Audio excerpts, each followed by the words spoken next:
10 seconds, this I go.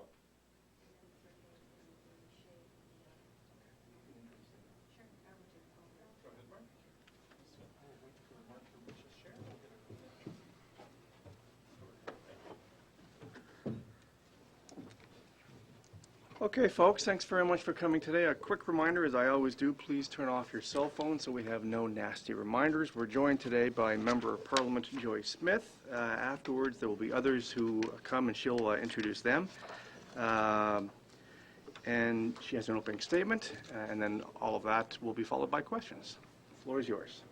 Thank you, and thank you all for coming to this very important announcement on stopping human trafficking, an issue that I have focused my efforts on for many years.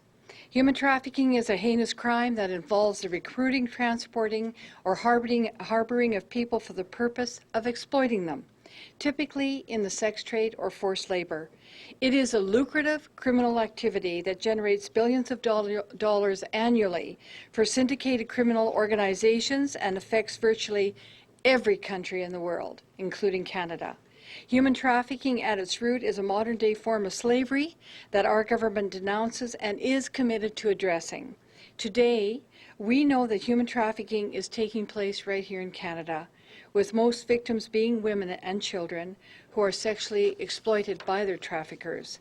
The Criminal Intelligence Service Canada estimates that a single Canadian victim of sex trafficking is worth approximately $280,000 per year to her exploiter.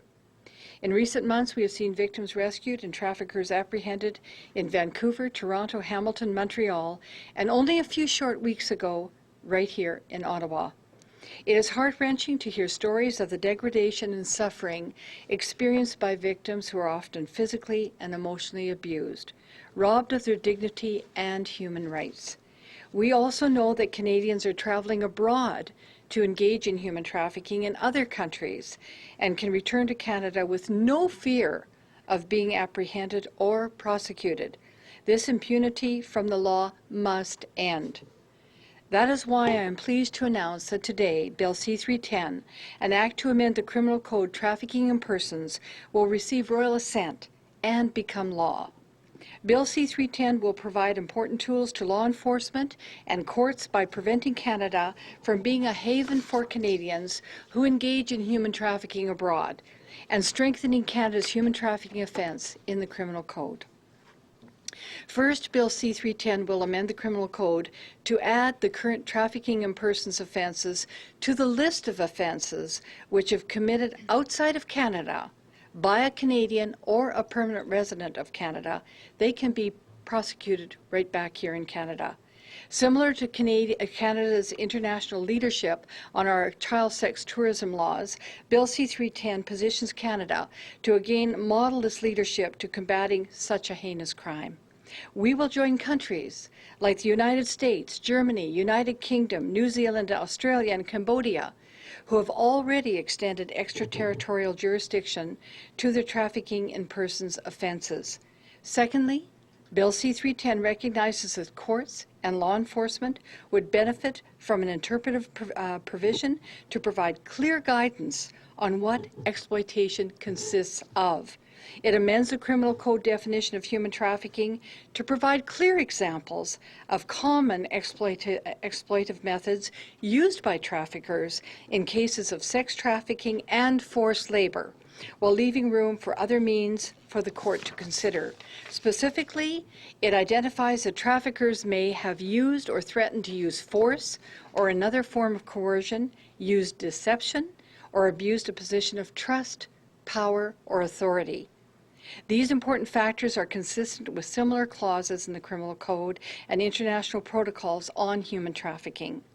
Human trafficking is a fast-growing crime in terms of profit, and we must provide law enforcement with the tools they need to bring traffickers to justice and provide victims with the assurance that their abusers will be held accountable regardless of where the offense took place. I want to take this opportunity to commend the police forces across our nation who have engaged human trafficking head-on. These officers, such as Inspector Scott Naylor, who is here with us today, undertake challenging and complex cases with courage and determination. I know that the changes that we are making today in Bill C-310 will assist the police forces in securing more convictions. I also want to commend the victim service providers, like Tamia Nagy, who invest countless hours to protect and care for victims of trafficking. Bill C-310 will lead to increased human trafficking investigations and convictions, providing victims with the assurance that their traffickers will exploit them no more. The impact of Bill C-310, combined with the National Action Plan to Combat Human Trafficking, launched earlier this month by our government, positions Canada to take a robust and vigorous stand against modern-day slavery. Included in this plan are important initiatives that will enhance the enforcement of Bill C-310, such as targeted support to victims of trafficking and victim-serving organizations of $500,000 annually through Justice Canada's Victims Fund. It also includes the creation of an integrated enforcement team by the Royal Canadian Mounted Police, which will be supported by the Canada Borders Services Agency, and will focus on proactive investigations to intercept and or disrupt all forms of trafficking in persons domestically and internationally.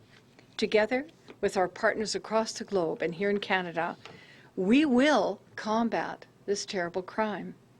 Thank you all again so much for being here today and taking the interest in making sure that this heinous crime rises above the public radar screen so citizens can protect themselves.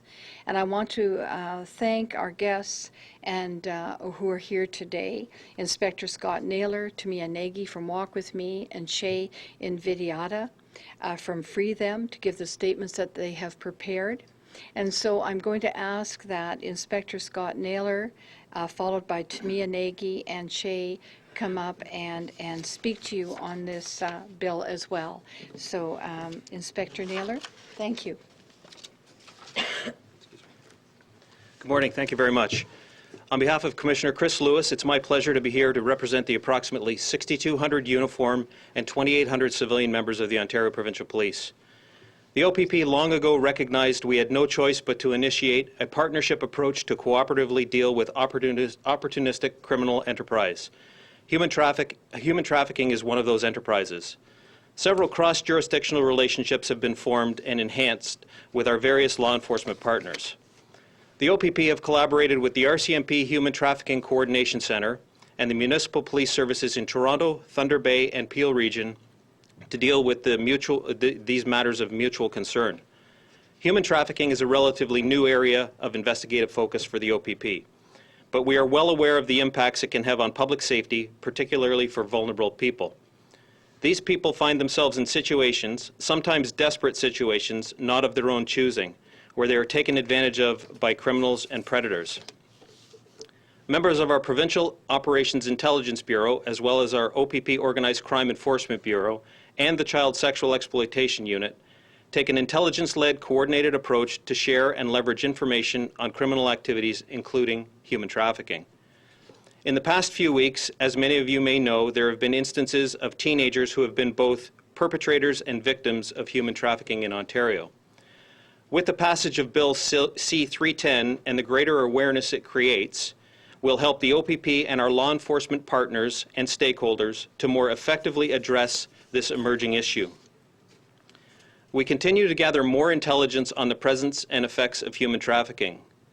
With this information, we can better equip our frontline officers by enhancing their knowledge of human trafficking through education and through training. And as we have partnerships in law enforcement, we also have partnerships and relationships with victim assistance programs that we support through experiences in the communities dealing with vulnerable people and victims of criminal activity.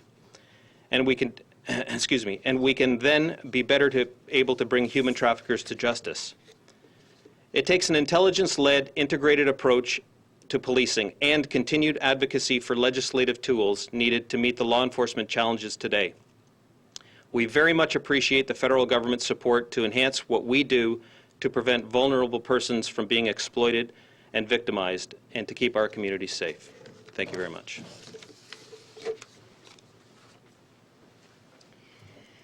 Good morning. My name is Tamia Nagy. I'm from Walk With Me Victim Services Canada. And before I go any further, I was a human trafficked victim 14 years ago. I was trafficked from Budapest, Hungary into Canada. And when my trafficking situation happened, there was absolutely no laws.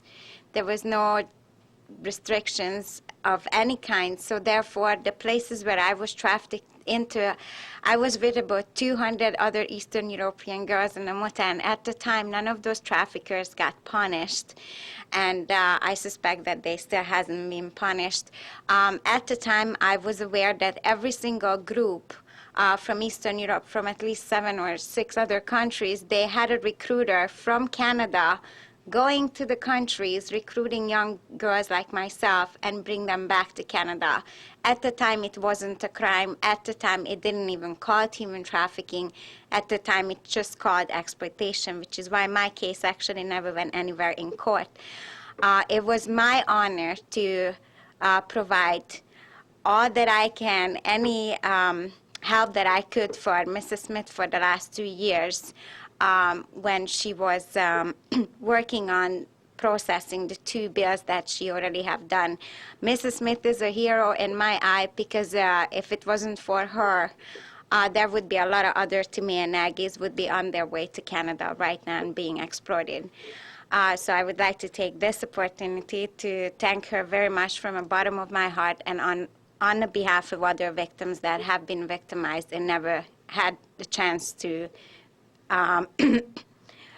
get their voice heard. And so I think for all the reasons that I just explained to you, I think you have a better understanding why it's so important for us, for the country like Canada, to fight about human trafficking. When I was giving a statement in front of the Justice and Human Rights Committee a few months ago, they asked me to tell them how is this bill is going to make any difference or how would it have made a difference in the past. And my answer was, this bill would have never even got me in the country, meaning I would have never been even exploited. So yes, this bill makes a huge difference, and I think I became a Canadian citizen since then, so I am a very, very proud Canadian today, knowing what this country is actually doing for the human trafficking victims. So thank you very much for being here, and I hope you're going to spread the word as far as you can. My name is Shay Invidiata, and I'm the founder of Freedom. We are an organization that raises awareness and funds in Canada to fight human trafficking. And before I get into what I would like to say this morning, I do want to take the opportunity to thank the Harper government and our federal government for the great steps that we have made in our country, in Canada, specifically with Mrs. Smith, with our new bill, Bill C-310. Today is a historic day in Canada. And this is just not another bill that's being passed through the House, or even a bill that's going to come into legislation for us. We're not only amending the criminal code with this bill, but it's a bill that will further define what exploitation is in Canada, and will also give Canada the authority to prosecute Canadians and permanent residences that travel abroad and come back to our country and who have partaken in the exploitation of persons or human trafficking overseas. And that, for us, is notorious as a nation and should be very proud to all Canadians who are in support of this, but further to actually call your